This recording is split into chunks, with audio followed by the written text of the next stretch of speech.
All right, let's finish off energy. We got to finish it because then we get to move on. Next week is fluids. Ooh, fluids. I lied that mechanics was going to be over after energy. I forgot we have to do fluids. And that's really hard and weird. So the questions I got were all gifts and jokes because this isn't so bad, right? But fluids, you're going to be like, I don't know what's going on. Apparently it's cold in here. Someone pointed out that it's cold in here. I've never heard that before. That's a new one. I'll talk to them about heating it up. I'm just kidding. I appreciate the comment. Somebody asked about this. Where did this come from? So this was me mentally solving the momentum conservation part for V2F squared in my head and trying to be fast. That's what this is. So go take the momentum conservation equation, solve it for V2F, square it, and you get that. That's where it came from. Okay. But the point is, this is just sort of a detailed derivation. And we could keep going from here, and we could solve this for the unknown V1F. Right, there it is right there, and there it is right there.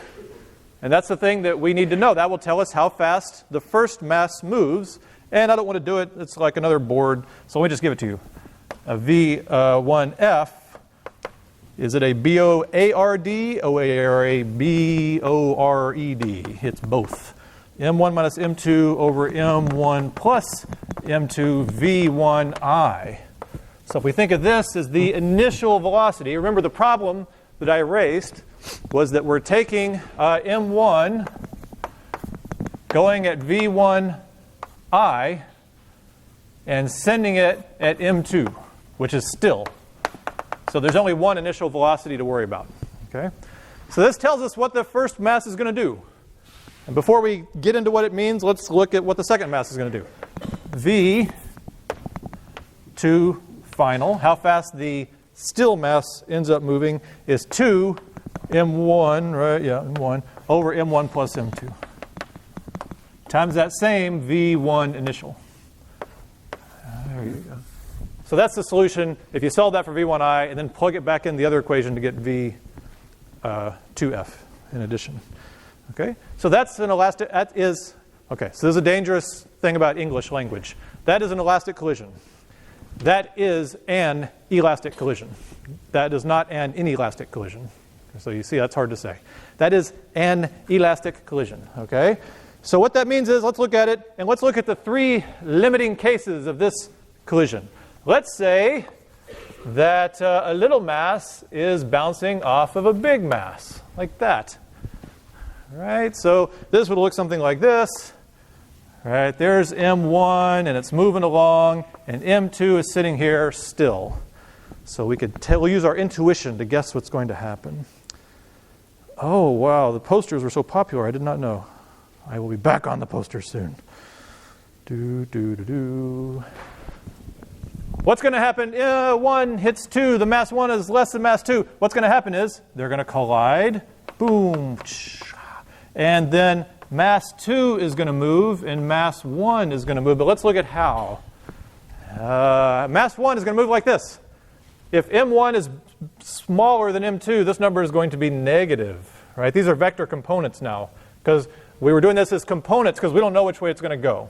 So we didn't do a magnitude and a sign. It's a component. And since the component came out negative, that means it goes backwards. So if M1 is smaller than M2, this goes back like this. Woo, like that.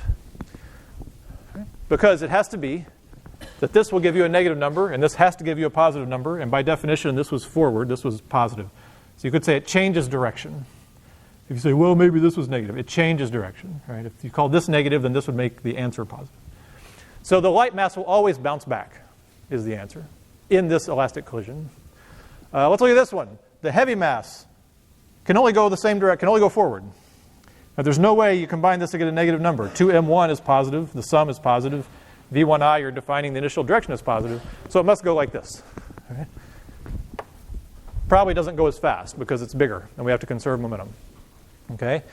So that process will conserve both momentum and energy.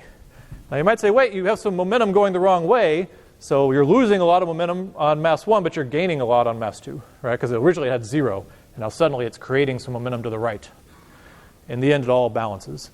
So we can see if that's the case. So here is two things that undergo an elastic collision because one of them has a spring on it. And since it has a spring on it, it weighs more, so that's why these masses are here. Okay, so I want it to weigh a lot more. So I'm going to get like my Harvard book here, my 1 kilogram weight. Oh, no, I want it to weigh less. I'm going to put my Harvard book here and my 1 kilogram weight. Did you know I have a book from Harvard in my library? Does everybody know that? You know. You know, that's just how we roll at Jones, you know. 5-foot bookshelves, you know. Okay, so here we go. So light mass hits heavy mass. If it goes forward, then I'll retire. Right, instantly, I'll walk out the door. That was close, okay. Right, so it bounced back. It bounced back. Let's do it again. And if I send it fast, it doesn't matter. It always bounces back.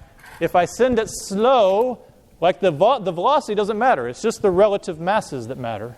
If I send it slow, just, right? There's nothing I can do to make this go forward if it weighs less, according to that equation, okay? The one way would be if this didn't start at rest. If this were moving, you get all kinds of answers. But if this were moving, there would be like a second term here and a second term here. And it would take multiple boards, right? So in this class, we're just going to do the elastic collision where this one starts out still. And then it's this relatively simple answer, okay? So get that in your head. That's like an intuition thing to have in your head. Two things collide. Most collisions are elastic if they bounce off of each other. The light one will always bounce back, according to those equations. What if they're equal? Right? What if M1 equals M2? Look at the equations and make a prediction. So this will make them equal. What's going to happen? Oh, I'm so excited. What's it going to do? You better decide quick because I can't wait any longer. Here we go. So this is equal. This mass just makes up for the spring mechanism. Hey, one stops. So mass 1 stops and mass 2 goes at the same speed. Very fun. Mass 1 stops, same speed. Because M1 minus M2 is 0. Right? And 2m over M1 plus M2 is what? 1. Right? So this one takes off at the same speed this one was at because we have to conserve momentum. If this one's going to stop and they have the same mass, they basically just exchange velocities. Right? So one fun peculiarity about the case where they're both moving is that all they really do is exchange velocities. We're not doing the equations to prove it, but if I have this one slow and this one fast and it's going to hit it, it's the same result. They just exchange velocities. Like, watch this. Well, that's not a good example of the one going fast. Here's going slow, and this one's fast. See how they just exchange. This one became fast, this one became slow. If they're going at each other, right, they exchange velocities. But for your stationary case, it's also true. They exchange velocities. This one stops, and this one keeps going. Oh, no. The spring, it missed the spring. And I didn't make my retire statement on that one. There we go. Okay, and then the final case. All right, so M1 equals M2. What happens? They're the same. This one here, they hit. Oh, my God. And then this one stops. And this one keeps going. All right. And then the third case to have in your head is obviously M1 greater than M2. Right. M1 greater than M2, which is like this. 1 hits the Prius over here. 2, that's still, then they hit. Big nasty mess. And now M1 is just going to barrel through M2 if we look at the equations. Right? If M1 is bigger than M2, then that's positive. So it keeps going forward. This one goes faster. Obviously has to go faster. So they can't go into each other. So let's see. So that's why if I put the mass here, like that, and make it heavier, it should just kind of barrel through and keep going forward, and they'll both go forward. There we go. Right? So all makes perfect sense based on simple equations. Okay? So I could imagine it'd be fun on an exam to make up some conceptual question about masses hitting each other, but we'll probably have like 5 masses or something. Mass after mass after mass, and have to keep up with it. I don't know. We'll think of something.